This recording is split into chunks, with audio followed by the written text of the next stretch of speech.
I was actually going to open this video by trying to do the Green Goblin sneer, and I totally can't do it. I don't know how Willem Dafoe's face does what it does, but it's magic, and I can never get enough of it.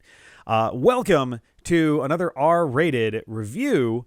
I thought, in honor of Spider-Man No Way Home coming out next weekend, that I would take a trip through the Spider-Man franchise for a number of reasons. One, Spider-Man is great, and I love watching Spider-Man. And the No Way Home finale to the Home trilogy, I guess, is promising an awful lot of returning things, I guess you could say, from both the past within the MCU and without. So I thought it'd be pretty cool to fill some gaps in here with reviews of the various Spider-Man movies that have come out over the years. And the first one up is 2002's Spider-Man. The not the first ever Spider-Man movie exactly, but the first like full-blown theatrical film in the way that we see, comic book heroes today. There were some weird like TV style and international attempts in like the 70s. But this is the first like true actual, Spider-Man movie. And so these are, if somehow you're not familiar, this is a trilogy this is the first movie in a trilogy that was directed by Sam Raimi, starring Tobey Maguire as Peter Parker / Spider-Man. And I think it's really important when talking about this movie to think about what the state of superhero movies was at the turn of the century. It was a little bit, comic books in general were in a very weird space at that time, but superhero movies in particular were in a strange position. So in 1986, Marvel puts out Howard the Duck. It is awful as a movie, and everyone knows it, and no one lets Marvel forget about it, and they vanish from sight on the movie scene for over a decade. They literally don't even try a second movie for more than a decade. DC, on the other hand, was crushing it. They had the Superman series, which started to peter out after all, but Superman was huge, and then Batman in, 1989, 1992, and then 95, 97, I think. Problem is, 1997 saw the nearly simultaneous releases of Batman and Robin, the second Schumacher Batman movie, and Steel, the movie about a character who was meant as a temporary replacement for Superman, starring Shaquille O'Neal. Both movies were terrible, and DC straight up stopped making superhero movies for another 7 years, after which point they put out Catwoman in 2004. So DC was riding high and then completely fell out of the sky. During this time, the year after Batman and Robin and Steel come out, Blade comes out in 1998 and proves to be actually very popular. 2000, we get X-Men, and then in 2002... we have Blade 2 while Spider-Man is arriving on the scene. So Marvel had suddenly figured out how to make decent movies.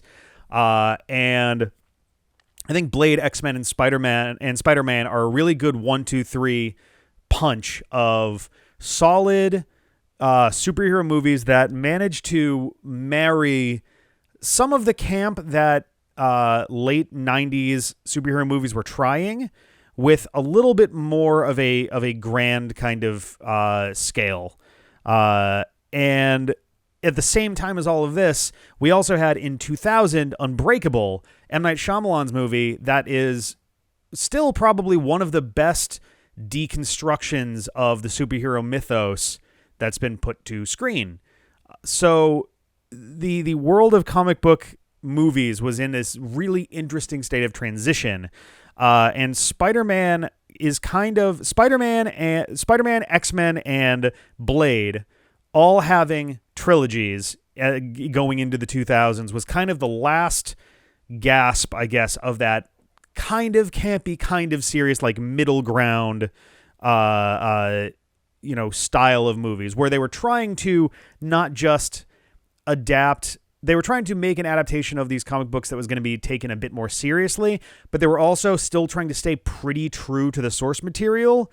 It wasn't going to be until the mid-2000s, going into the end of the 2000s, between both the Dark Knight trilogy and the Marvel Cinematic Universe, that the new hot thing was going to be, okay, take the source material as inspiration, but don't feel so strapped down to it. You don't have to be married to the source material. You can try some different things, and you can re-envision them in a way that tries something a little bit differently. So taking Marvel Comics and picking characters one by one and creating the origins of a connected universe, and for the Dark Knight trilogy, doing a similar thing where you're sort of beginning a new universe and a new franchise, but grounding it a lot more firmly in reality. Obviously, Batman is still pretty unrealistic, but Batman is one of those characters who, because he has no superpowers of his own, you have a means of grounding it and doing something a lot more human with it. This is the early 2000s was the last vestige of not trying those things, of really trying to make a superhero movie that was sourced to the comics. Hulk is going to be part of that as well in 2003 to not the best results. And I think that's what helped propel Batman Begins into the sun, was the sudden tsunami of these like kind of campy superhero movies that were at least better than Batman Forever, Batman and Robin in terms of like handling that camp. Rather than just making them vehicles for toys, they did a little bit more with them. A big thing here, and what helped change the scope of comic book movies at the time, was this was now the early days of like extensive CGI. I think Jurassic Park was 1997, and was probably the most notable like big budget movie to really get a lot of CGI in there. And most of it is pretty seamless. It's actually kind of stunning just how good a lot of it still looks today. There's some parts that don't look great, but honestly, any CGI prior to like 2010 is going to look a little bit off nowadays. The world of CGI has really improved dramatically over the last decade or so. So yeah, there was a lot of CGI where practical effects weren't going to be really effective, and Spider-Man isn't any kind of stranger to that. There's a lot of shots. Thankfully, there's only, I think, one sequence. No, actually, there's two, now that I think about it, where a non-suited up Peter Parker is rendered in CGI. Both of them look a little rough. One of them is when he's trying out his powers for the first time over the rooftops, and he's doing these really like rubbery jumps. And the second is when he is angrily climbing walls later on in order to give chase, I think, to the guy who kills Uncle Ben. Asterisk on that, obviously, for later reviews. But both of them looked a little bit rough, but also most CGI, you wanted to try to avoid having a person's face because there was that uncanny valley quality to it in the early 2000s.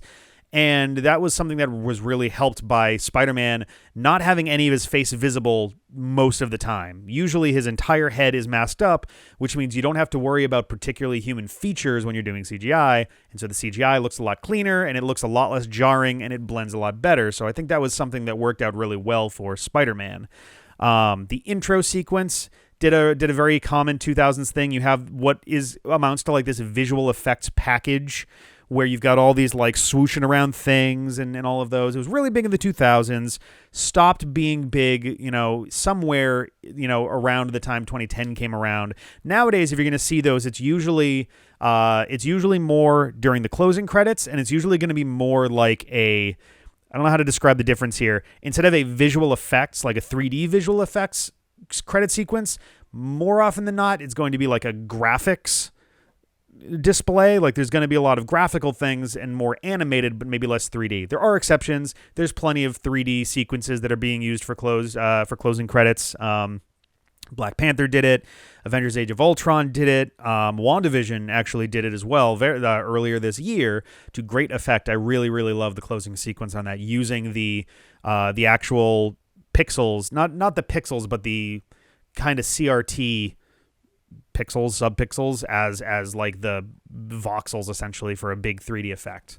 But yeah, so we have this very CGI-y little intro sequence. It reminded me a lot of Tim Burton movies. It had an almost stop-motion quality to it that might have been helped by the fact that the scoring for this movie was done by Danny Elfman, and maybe it just subconsciously flipped that switch in my brain. But I thought that was kind of neat there. And as the logo comes up on the movie, my brain immediately goes, hey, remember that time Sony decided to make the PlayStation 3 logo just use the Spider-Man font? That was kind of weird. And then they also made the PS3 the reason that Blu-ray survived. Like, Blu-ray was actually having struggles against HD DVD. And then the PS3 wound up being essentially a cheap Blu-ray player. It was a genius move. So what they would do is, Blu-ray players were crazy expensive at the time in like the late 2000s.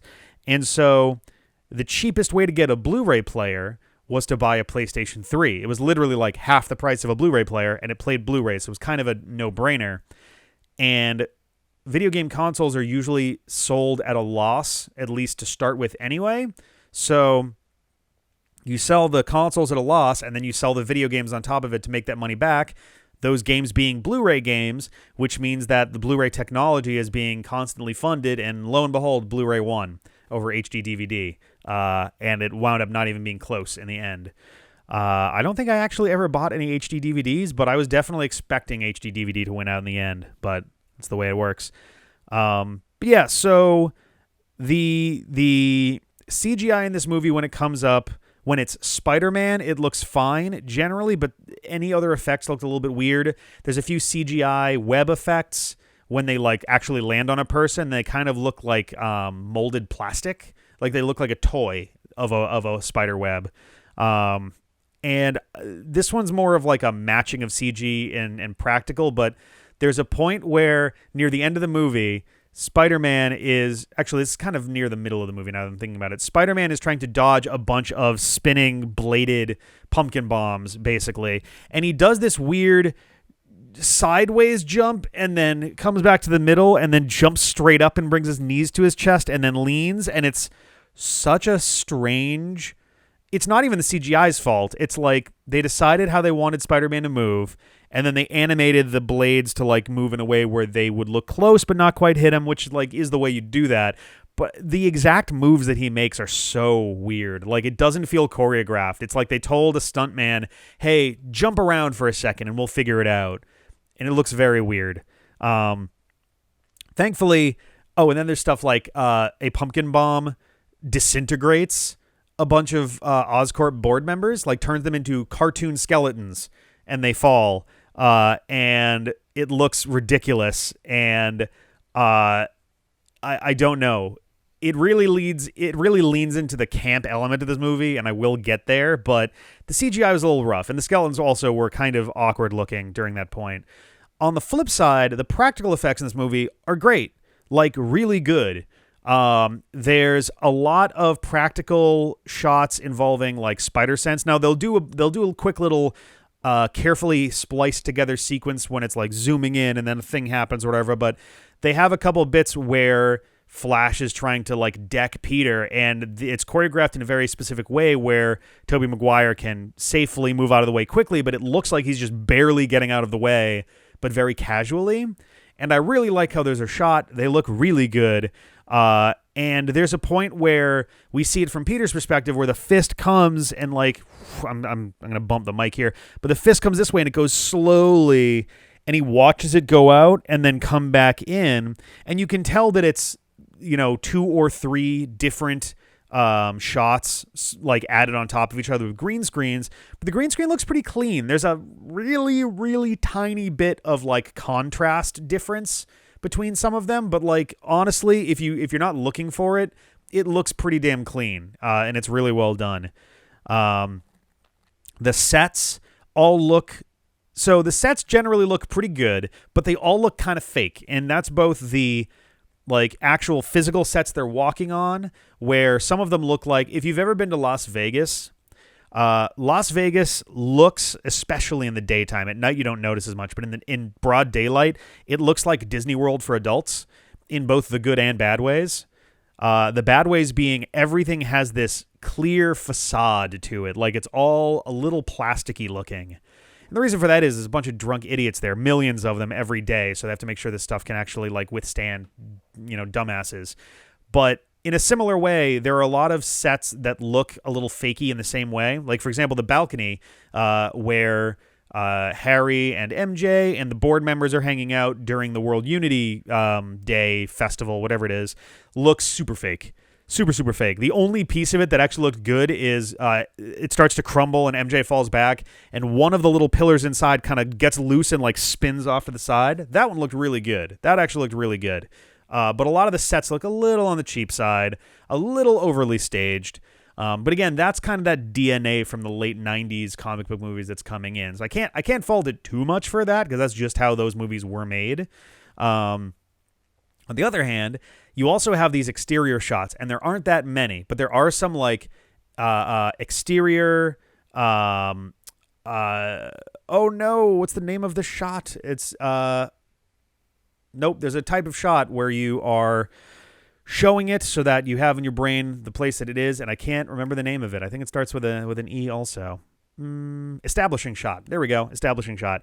For example, there's an establishing shot of the Oscorp labs, and it looks like a set from one of the Batman movies, especially the Schumacher ones.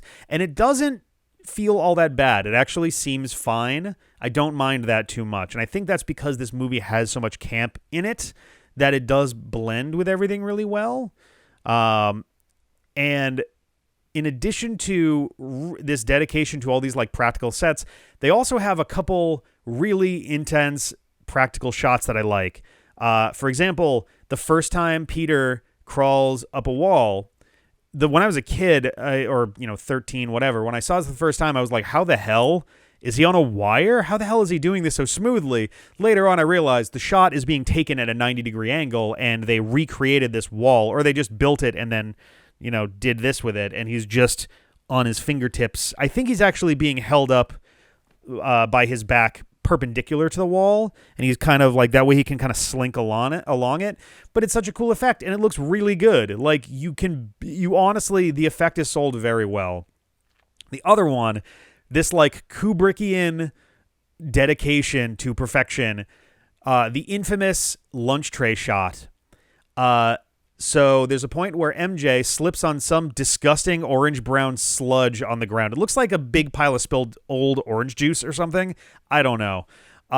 And she slips, and she goes, whoa, and all of her, tray items all fly up into the air. I'm going to see if I can remember what they are. So there's an apple, there's a milk carton, I think there's a styrofoam bowl of Jell-O? Oh, and I'm forgetting like two more things. Yeah, I don't remember the rest. But so this would have been something that would have been incredibly easy, not incredibly easy, but like easy for them to just have, oh, he's got the tray and whoa, and the stuff falls. But the problem is, if you drop an apple from 20, 25 feet up in the air and someone tries to catch it on a tray, it's not just going to like ding and like land on it. It's going to like, it's going to have a little impact. And there's no way to fake that properly with CGI. So that shot is 100% practical. All of that stuff that's falling, Tobey Maguire is catching it. Now, granted, the tray is coated in an adhesive, sticky material, and one of the items has a magnet in it. I think the bowl has a magnet in it, and a couple of the items also have sticky tape on them to help, because some things are landing on other things. That's the other wild part. He's like catching stuff on other stuff too. I want to say they took something like 130 attempts at this shot, and God bless him for going that far with it, because that must have been an exhausting day.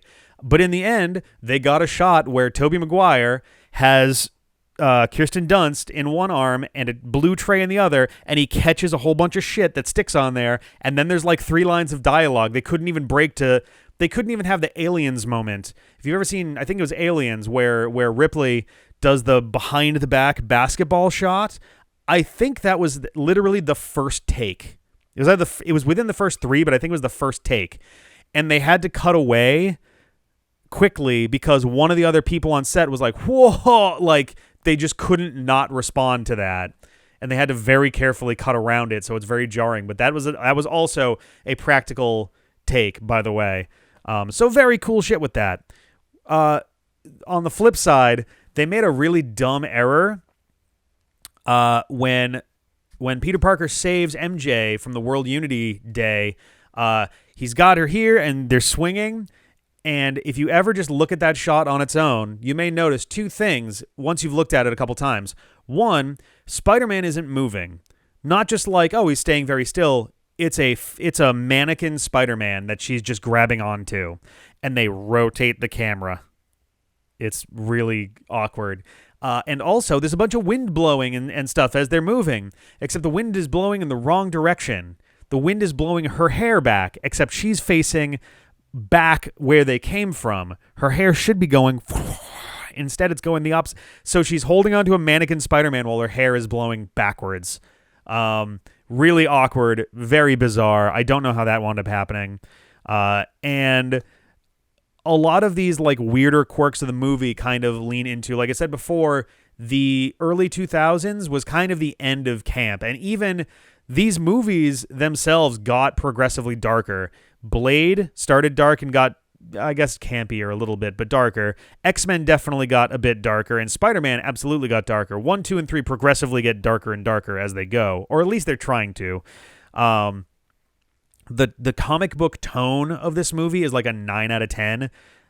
Hulk is like the only one I can think of that goes harder on the comic book vibe, and that's literally because they're using comic book panels as transitions and things. But like, the characters in this movie feel less like they're becoming Spider-Man, Green Goblin, all of these things. It feels almost more like these are unrelated characters who are slowly getting possessed by the spirit of Spider-Man and Green Goblin. Something about the rapport that they have with each other feels incredibly unnatural for guys who literally didn't know each other, at least in their personas, until like a day or two ago.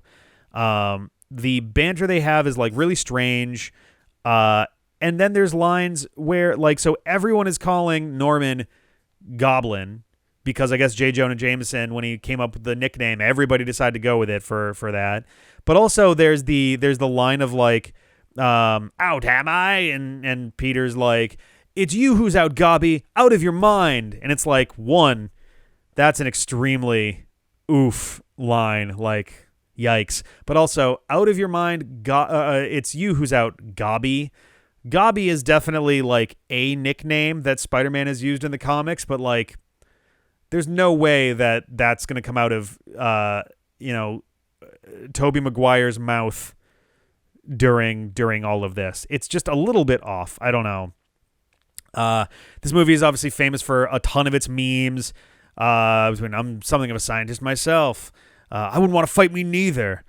You know how much I sacrificed? And just all of this shit. There's so many like weird memes and weird lines and things. It's obvious that this was kind of like a huge cultural touchstone for a lot of folks who are my age, basically. Anyone from like the mid 80s through to probably the mid 90s probably have very fond memories of the original Spider-Man movie. So it being Spider-Man 1 and not having any at least well-known Spider-Man projects that came before it in live action anyway, because there was the Spider-Man, cartoon show. The first of them, there were many now, but we have to kind of look at this as an origin story also, which this is. The movie starts with Peter Parker being just a guy, and then he becomes Spider-Man. At the very beginning of it, there's narration, which is a little bit weird. Peter Parker says, "This story is all about a girl. That girl," as the camera shows MJ, and it's like, no, not really. Like, she's kind of an important facet of a lot of different things, but this story is definitely not about Mary Jane Watson. If anything, the main like theme here would be, or themes or motifs, I guess, would be about true sacrifice and selflessness, kind of as a thing together. We have our villain, Norman, who gets thrown out from his own company, and his best line of defense is that he's sacrificed all this stuff and they're ungrateful, basically, which proves that like the sacrifices he's made have basically been kind of selfish. They've been for his sake. They've been for the company. They haven't been for others. They haven't been for, the betterment of everybody or anything. And he just winds up growing more and more bitter. And in the same way, the board members that get killed took him for granted also. Like, there's kind of a lot of bitterness and greed on that side of things. And this gets spawned because Oscorp is selling itself. The board decides to be acquired by their main rival, Quest Aerospace or something like that.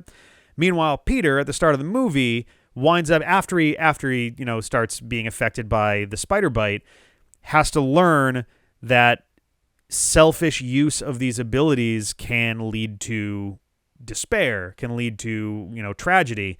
Even though, like, I get how they connect the dots with the movie and, like, how him not stopping the robber gets Ben killed. But, like, it's a little bit of a weak connection. Peter had no idea that was ever going to happen or could ever happen. And it feels kind of lame to be like, yeah, that dude just stiffed you super hard out of all of the money that you just kind of exposed yourself as Spider-Man for. Because, like, you were doing wacky stunts in the ring, and anybody that is looking in the future is like, oh, that was actually Spider-Man. Okay. And you could see his eyes and shit. But yeah, the idea that, like, oh, him deciding that he didn't want to, like, stick his neck out for a guy who just actively stole $2,900 from him, then that got his uncle killed. Like, it's a little bit strained. But again, the lesson that he's learning here is that he needs to learn to be a more selfless person if he wants to be able to help people. And only once he starts making those sacrifices is he able to be Spider-Man, basically. And it's actually something that comes up at the very end of the movie where Mary Jane, in an extremely long and slow monologue, basically tells Peter that actually she loves him and she wants to be with him and all of these things. And then Peter's like, I can't do that, which is such a surprising and well-written response to that kind of a confession during all of this, because the lesson that he's learned is that, like, the whole with great power comes great responsibility. Like, that's the core thesis of this movie. Even though the scene that it's in, it actually, on rewatch, it kind of slaps it in there and then brushes it away. It does come up more in the movie over time, but his thing being that, like, he can't just sit and do nothing when he could be using his powers for good, when he could be helping the people of the city. I think there were probably ways he could have made it work, and Spider-Man 2 kind of gets into that a little bit more. But the fact that they end, it's such a cliche ending for the movie where it's like, the hero saves the day and gets the girl, but then at the end it's like, well, he doesn't. The girl is grateful and is in love with him and all of this stuff, and he's like, that's cool, but I can't stop doing, like, internally, he doesn't explain this all to her, but he's basically like, I can't not be Spider-Man. I have to help people, and I can't do that if I'm constantly, putting her at risk, because he did by being Spider-Man. He put MJ at risk earlier, but also by doing that, he's making it harder for him to go and be Spider-Man. Like, he'd have to sneak out constantly in order to do that. So that's an interesting lesson that gets learned across all of this stuff. And there's little things here and there, like the glider as a military application seems really bizarre and exposed and weird. Peter Parker gets bitten by the spider kind of just by dumb happenstance, which on the one hand feels very contrived for this movie, just in general. But also, one of the important aspects of Spider-Man that, like, Stan Lee and Jack Kirby and all them, stuck by was that anybody could be Spider-Man. The idea that, like, and that's part of the reason why part of Spider-Man's character is so focused on real life problems, is that he's trying to balance being a normal person and being a superhero. And by the same token, anybody can be, great. Anybody can be amazing if they're willing to, do those things, and they're willing to, like, put themselves out there and try. So it being essentially a glorified accident that all of this happens does kind of fit with that. It feels a little weirdly presented in this movie because, I don't know, it's like indirectly caused by Peter being awkward and taking pictures of MJ. I don't know. It's a little weird. Also, who puts a genetic super spider exhibit around an electron microscope display? That's kind of weird. I think that's kind of a weird thing to do. Norman, is about to lose funding, and he tests the experimental serum on himself. And there's some really good, like, he's having this immense seizure in the gear, and it looks terrifying and wild. And he rolls his eyes back, so his eyes look completely white. It might actually be that he's wearing white contacts. I couldn't quite tell during the scene. But then the zoom in on his face as he wakes up, as his heart monitor suddenly kicks in again, is like maybe my favorite shot in this entire thing, because it's this perfect snap on his eyes, and then he just like throws the guy and he does this weird thing, and like it's so silly, but I can't help but love it. Everything about the Osborns is green. It's such intense color grading on this that it's nuts. Except a lot of other characters have a lot of green too. I don't know what that's all about. It's some Love on a Leash weird stuff there. But notably, the Osborns are really heavily green tinted at the start of the movie. And by the time the movie's over, a lot of those greens have gotten darker and darker to the point where they're basically just wearing black all the time. So I thought that was kind of a neat use of color.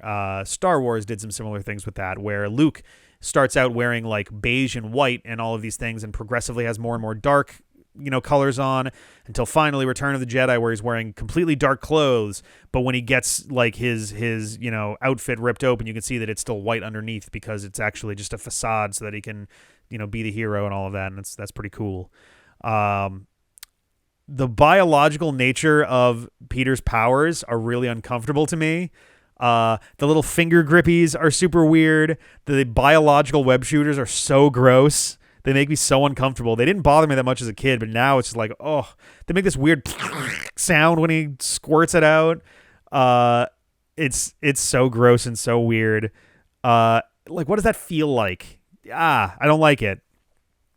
I gotta guess, because surprise, everything about Peter's transition into Spider-Man is like the most on the nose allegory for puberty as I think I've ever seen. A lot of superhero media will do that kind of an allegory, that kind of coding for that. Here it's like it's super on the nose. As he's starting to change, his body is physically changing. He's becoming a bit more reclusive as he's experimenting with these new things he's discovering by himself. And his aunt and uncle are like, "Hey, you've been kind of weird lately. What's up with that?" I don't think I need to go into detail on what his room literally covered in spider webs, visually implies. There's a lot of that stuff there. And not to mention, aside from the obvious, web equals fluid, for lack of a better term, Uncle Ben and Aunt May try to have talks with them about like, hey, you're becoming an adult now, and there's a lot of things that you need to like think about when you're becoming this other person that you're probably going to be for the rest of your life. And like, it's an interesting parallel between person becomes superhuman / child becomes adult, basically, right? And like, I don't know, it's very on the nose, but it does work. So yeah.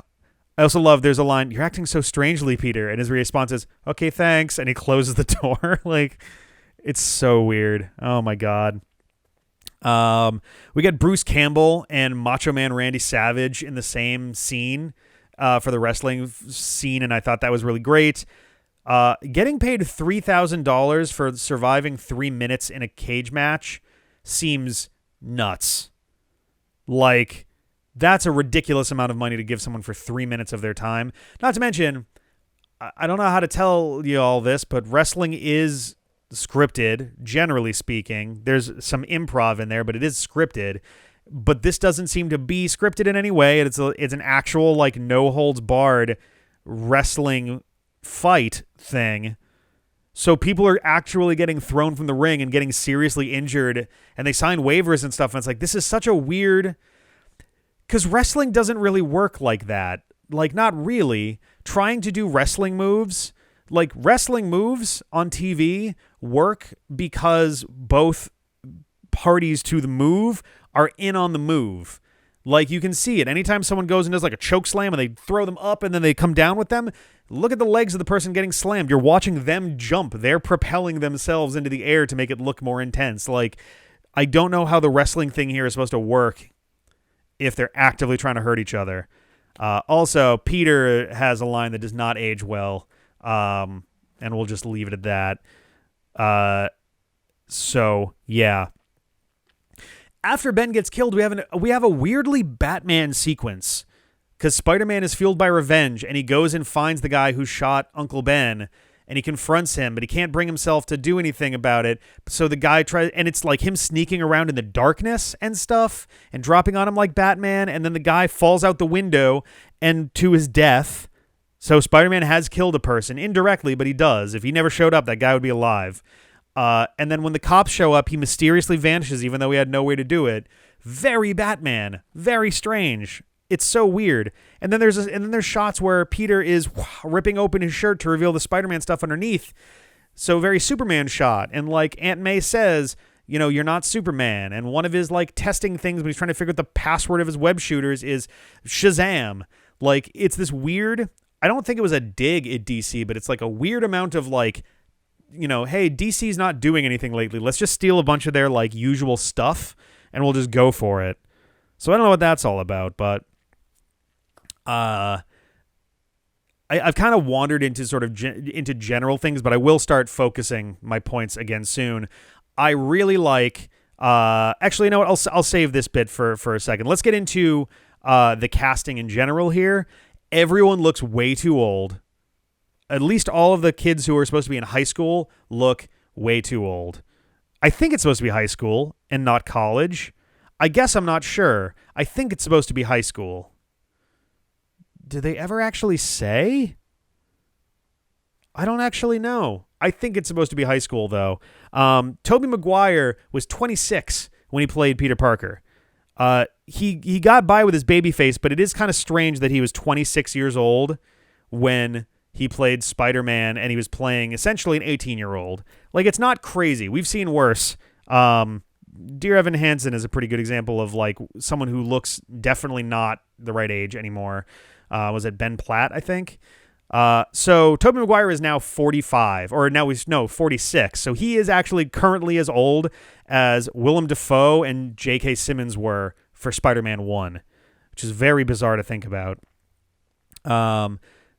So Willem Dafoe, 46 at the time of Spider-Man 1, doing some pretty active stuff in there. That was pretty cool. J.K. Simmons not doing as much like active things, but he's obviously a big treat for this movie.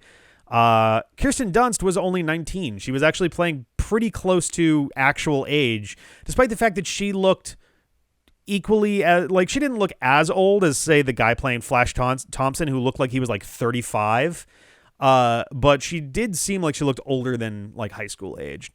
But no, she was 19 for the movie. And James Franco was 23, so he was playing a little under his actual age, but not by like a ton. It was about 5 years, so that's not. And he had, for that first movie at least, he definitely still had a bit of a baby face. So did Tobey Maguire, which I think is what worked for the three of them for it. So yeah, Rosemary Harris, who plays Aunt May, is still with us. I didn't realize that. She was 74 at the time of Spider-Man 1. She is 93 today. And she's still with us, which means that there is hypothetically the outside possibility that even she could somehow appear in Spider-Man No Way Home. Who knows? But yeah, like Tobey Maguire is an interesting choice for Peter. They wanted to go for this like innocent look on his face. They're trying to do some camera tricks where they shoot him on narrow length. Shallow depth of field. No, focal length. That's the one. Different focal lengths. When he's Peter Parker, they try to make his face look a little bit bigger, a little bit chubbier. When he's Spider-Man, they try to make him look a little slimmer. When he loses the glasses, he does look a little bit older. Like the glasses do make him look a little bit younger. And then he's doing his little like flexing in the mirror, and his arms look great. But his torso is kind of narrow, so it does a weird thing going on there. I think that's part of why they focused on the arms for that. When he's in the Spider-Man costume, he looks fine. Something about that first shot, like his torso is a little bit twiggy. I don't know. I don't want to be mean, but also Macy Gray is in this movie as herself, which is interesting. The chemistry in this movie is fucking terrible. Tobey Maguire. So all three Spider-Man series, the Peter Parker and Peter Parker's girlfriend characters, whether it's Mary Jane Watson or Gwen Stacy, have dated in real life at this point. Which is shocking here because Tobey Maguire and Kirsten Dunst have like no chemistry at all. None. James Franco has chemistry with everybody. He's a legitimately talented actor for sure. But man, oh boy, no chemistry at all between Peter and MJ. And every conversation they have is so cringy, and he sounds like he's about to cry. And he's talking about, oh, I cried like a baby when you were Cinderella. Like, that was first grade. Yeah. What the fuck? They've been neighbors since they were 6, but he still can't bring himself to talk to her, which is like, if you were neighbors since you were 6, you would have definitely like met each other and talked as children, as next door neighbors. Like, that would have happened. Absolutely. I already talked about the school, and the school play is from first grade. Oh yeah. So she moves in, and we get a story later where Peter, tugs on Aunt May and is like, is that an angel? Like, what? This is so weird.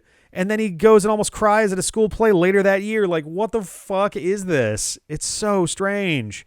I hope Kirsten Dunst got paid a lot of money for that scene in the rain, because I feel like that was a formative moment for a lot of young folks in the year 2002. The upside down kiss scene, if you know it, you know it.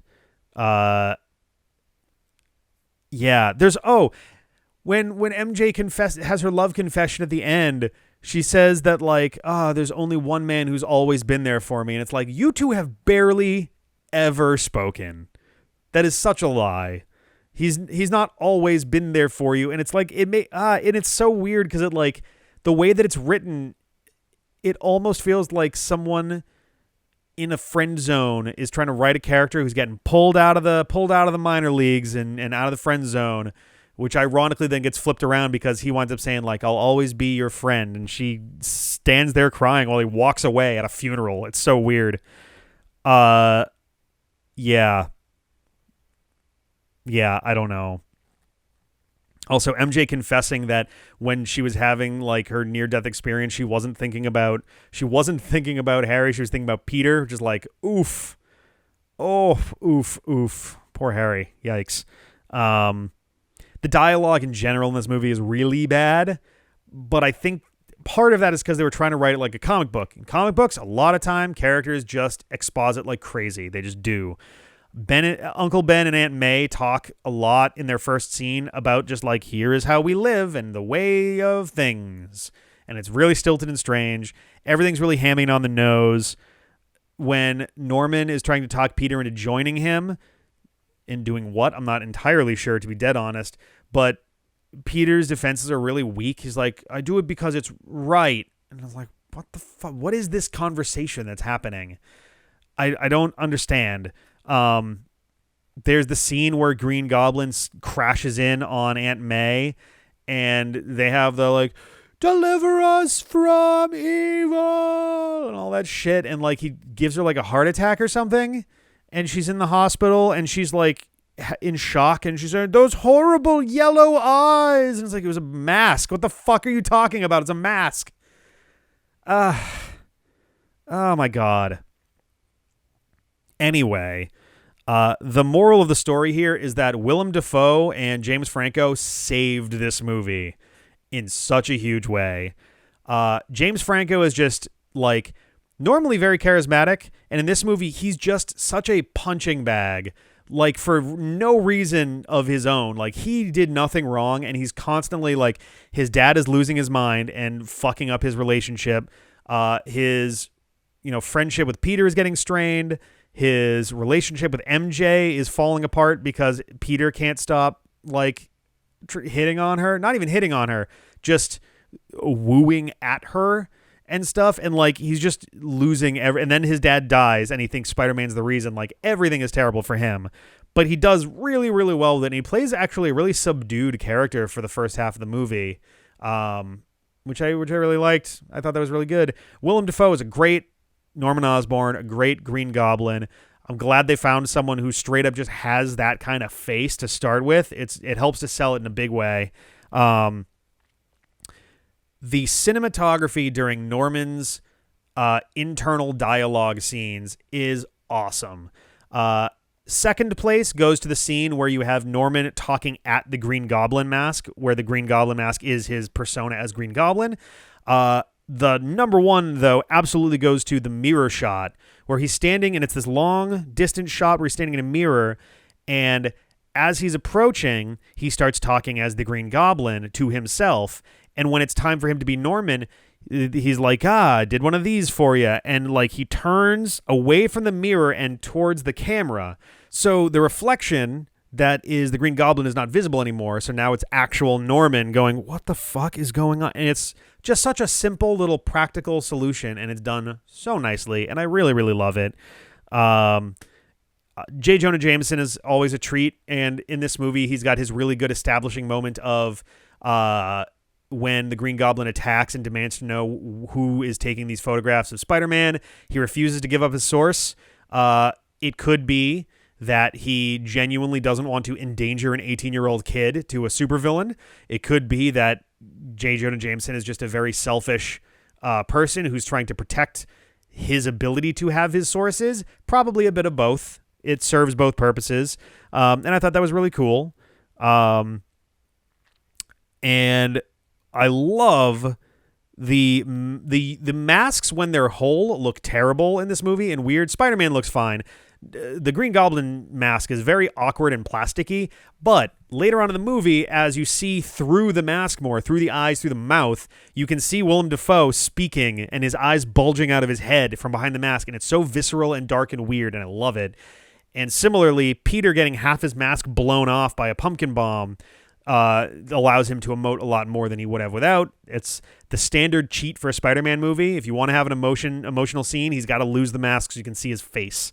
And after Norman accidentally kills himself with a glider, you get this really good shot of the lighting is so sharp on his face, on Peter's face, that it looks like his eye, that he looks on this side like he's terrified, the side that's exposed, and the side that's mostly still his mask is a little bit more serious. And it's like, there's a lot of duality in this movie. Duality is a big piece of this, and I thought they did well with that. Yeah. So all in all, a really enjoyable movie. Definitely still pretty campy, but it works. It still works. I'm stuck between giving this a 7 and an 8. I think in 2002, this is at least an 8. In 2021, it's probably more of a 7. I think I'll go with an 8. I think I'm going to go with an 8 for this. It still holds up pretty damn well.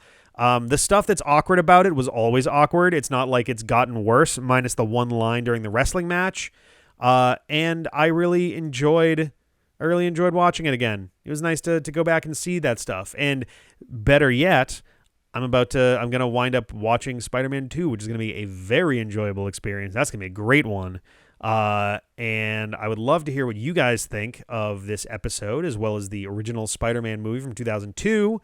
Feel free to like, comment, subscribe if you are enjoying these reviews, and if you have any thoughts on them, below. That went well. Yeah, I'm going to get out of here. Have a good night. Bye.